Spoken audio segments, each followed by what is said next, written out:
ঝিনাইদহের হৈনাকুণ্ড উপজেলায় শুরু হয়েছে গ্রীষ্মকালীন পেঁয়াজের আবাদ।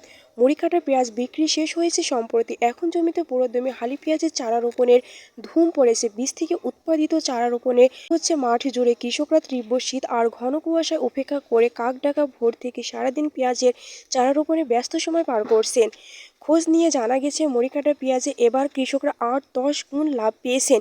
সে কারণে ক্ষেত থেকে তুলে ওই পেঁয়াজ বিক্রির পরপরই আবার হালি পেঁয়াজ রোপণের কাজ করেছেন। সরেজমিনে উপজেলার ৮টি ইউনিয়নের বিভিন্ন মাঠে মাঠে এখন কেবল পেঁয়াজ রোপণের চিত্র দেখা যাচ্ছে। কৃষি সম্প্রসারণ অধিদপ্তর থেকে জানা গেছে, এই বছর উপজেলার ৩১৫ হেক্টর জমিতে পেঁয়াজের আবাদ হচ্ছে। এবারও লক্ষ্যমাত্রার চেয়ে অধিক জমিতে পেঁয়াজের আবাদ হলো। লাল তীর, কিং রানী ওয়ান, রাজশাহী কিং সহ বিভিন্ন জাতের পেঁয়াজ রোপণ করা হচ্ছে।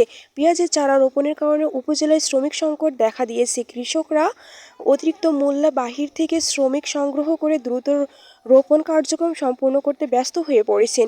খোঁজ নিয়ে জানা গেছে, মরিকাটা পেঁয়াজে এবার কৃষকরা ৮-১০ গুণ লাভ পেয়েছেন। সে কারণে ক্ষেত থেকে তুলে ওই পেঁয়াজ বিক্রির পরপরে আবার হালি পেঁয়াজ চারা রোপণ এর কাজ করেছেন। প্রতিদিন ভোর থেকে পেঁয়াজের চারা উত্তোলনের পর জমিতে রোপণ করা হচ্ছে।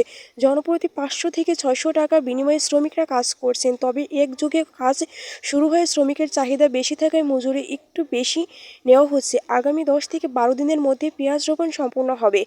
এ বিষয়ে হৈনাকুণ্ড কৃষি কর্মকর্তা শহীদ মোহাম্মদ তিতুমের কাছে জানতে চাইলে তিনি বলেন, এই বছর আমাদের পেঁয়াজের বরাদ্দ কম থাকায় হাতে গোনা কিছু চাষিকে আমরা বীজ দিয়েছি। আগামীতে বরাদ্দ বেশি করে তাদের কাছে প্রাণোদনা পাঠানোর ব্যবস্থা করা হবে।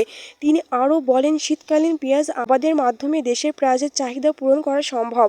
গত মৌসুমের শেষের দিকে এসে পেঁয়াজের ভালো দাম পেয়েছেন চাষিরা। এছাড়া এবার পেঁয়াজ বীজের দাম গত মৌসুমের তুলনায় একটু বেশি। তারপরও পেঁয়াজ চাষে ঝুঁকছেন চাষিরা।